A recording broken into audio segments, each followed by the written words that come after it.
Hello, doing a contest response to Mr. Dylan Harrison's 85 subs contest, favorite albums from favorite years.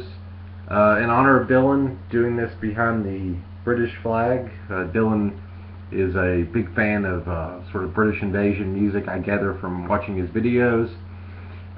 Congratulations, Dylan, on the 85 subs. I know you're actually quite over that point by now, but congratulations. This was a really cool contest idea. Basically, uh, Dylan asked us to find 2 years that we really love the music from those particular years and show some records from it. I've been watching a lot of the people that have participated in the contest, and it's been really fun, so I thought I would throw one in today. The 2 years I chose are 25 years apart, so a little bit of diversity. We'll get right into it. The first year that I chose was 1977, well before Dylan or even I was born. 1977 to me seems like a year that of new beginnings, of artists trying new things, of throwing out the old recipe and trying something new and being on the cutting edge, which is very appealing to me. A lot of these albums, I do play music myself, and a lot of these albums sort of shape the type of music that I play. So they're very personal to me. But let's just get right to it. 1977, one of my top 2, 3 favorite albums of all time. Oh. Still not getting used to this camera. David Bowie's Low, 1977. Co-produced with Brian Eno. This is the first of the Berlin trilogy. Again, many things have been written about Low, so we won't waste time giving my Wikipedia cheat notes of Low. It's a fantastic album. I believe this is definitely a repressing. This isn't an original, but not a very recent repressing. Again, the theme of artists starting over, trying new things. This is one of the strangest albums I think ever recorded by a mainstream artist such as Bowie. I mean, just completely redoing his sound, very sparse lyrics, but it's so beautiful. Again, 1977, Kraftwerk, Trans-Europe Express. Generally considered to be their masterpiece, and I would agree with that. I know some people in the VC don't like Trans-Europe Express that much, would prefer Radioactivity. I like all of Kraftwerk's albums. I don't, particularly love one more than the other, but Trans-Europe Express it is a masterpiece. And, the whole idea, one of the reasons I love krautrock so much is the idea of, in Germany just completely cutting ties with their past and trying something new. And Trans-Europe Express, to me, is sort of the culmination of everything that Kraftwerk was doing up to that point. 1977 album, Suicide, first album.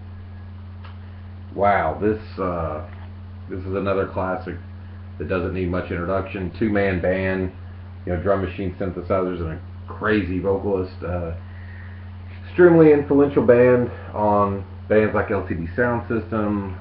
I hear a lot of the Flaming Lips. Just a really sort of original art rock. You can see that photo there. They look like two strange guys you would see in a sort of an art project somewhere or something. Definitely not for everyone, but hugely influential to me and what I do. Suicide. I've got just one more from 1977. Wire's Pink Flag. Pivotal post-punk album. Wire was sort of doing post-punk really before anyone else, in my opinion. They were really early on the post-punk scene. This is a perfect album, in my opinion. Not one bad song in the bunch. Great. I love the lyrics on this album, the personality. Just a classic album. Also, I wanted to mention I don't have a lot of my favorite albums on vinyl from 1977, but that year saw releases from The Clash's self-titled UK album, the Sex Pistols, Elvis Costello, My Aim Is True. Again, the idea of music seemed to be speeding up with punk rock. the establishment was sort of thrown out. People were angry. They were trying new things. So to me, 1977 sort of represents a artistic rebirth. So that's my comments on 1977. My other favorite year of music, as I said, was 25 years later, which I guess some of you think could be 1952. But is actually, would have probably been a lot cooler if it was 1952. But it's actually 2012. And let me explain why. It's not that 2012 had the most amazing music ever known to the world.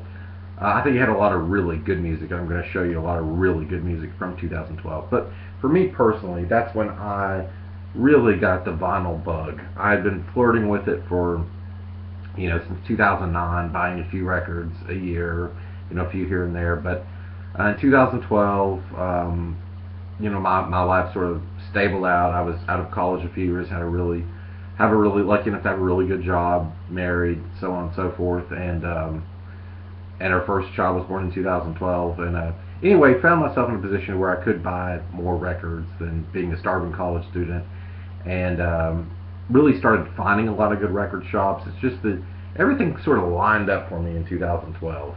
And I just have a lot of great memories of going to the record shops in 2012 and sort of being on the forefront of all the music that was coming out, been keeping up with it.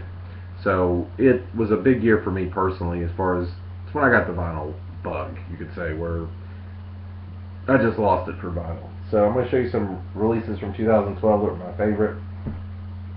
Godspeed, You Black Emperor, Hallelujah, Don't Bend, Ascend. 2000, I mentioned in the 1977 clip about artists trying new things and sort of the chaos, and I think 2012 had some of that, whereas this release just, the band had not put out anything in, I want to say almost 7-8 years, and then all of a sudden they just released an album out of the blue, pretty much just announced it at a random show, and sort of like My Bloody Valentine did this year. I know that's not unprecedented, but for Godspeed fans that were waiting for years, that was just unbelievable. That was in October of last year, and it seemed like October was the year everything went crazy. I don't have the other album, but this one, Death Grips, The Money Store, was my favorite album from 2012. I've seen this shown a lot in the VC. And Death Grips leaked their second album of that year, No Love, Deep Web, in October 2012, in a very public feud with the record label. So it sort of seemed to me like 2012 was the year the music industry sort of went crazy, at least in October. I have a fond memory of that. And Death Grips trying new things with hip hop, really doing industrial hip hop. I'd never heard music like that before, so I think that Death Grips are an interesting artist to watch for some time to come. So that was my favorite album of 2012. A few others from 2012. Beach House Bloom, seen this a lot in the VC. Just another consistent release from the band. Love that one a lot, one of my favorites. And lastly, Grimes, Visions. It took me a while to warm up to this. I didn't buy it right at first, and then eventually I got it, and I just loved it, and I've played it a lot since then. And a unique sound. I've never heard anything that really sounds like Grimes. So again, going with that, new ideas. And a few CDs from 2012 that were my favorite. Swans, The Sear. I wanted to buy this on vinyl, but my vinyl shop never got it. And they did earlier this year, and it's got a big crease on the side of it, like just, in really bad shape. I guess it got damaged, and it's like $30, so I'm not going to do that. This is phenomenal. This is one of the most brutal albums I've ever heard, which is sort of like that Death Grips album. There was a lot of brutal music that came out in 2012. In my opinion, two classic hip-hop albums that came out in 2012, two of the best that ever come out in my life. Killer Mike, rap music, with production by LP. Again, I would buy these on vinyl if they came to my shop. They just don't. I guess I could get online and order them, but I'm a big fan of going out and buying it at my local store. Classic hip-hop album. And probably the best hip-hop album released in my lifetime. Kendrick Lamar, Good Kid, Mad City.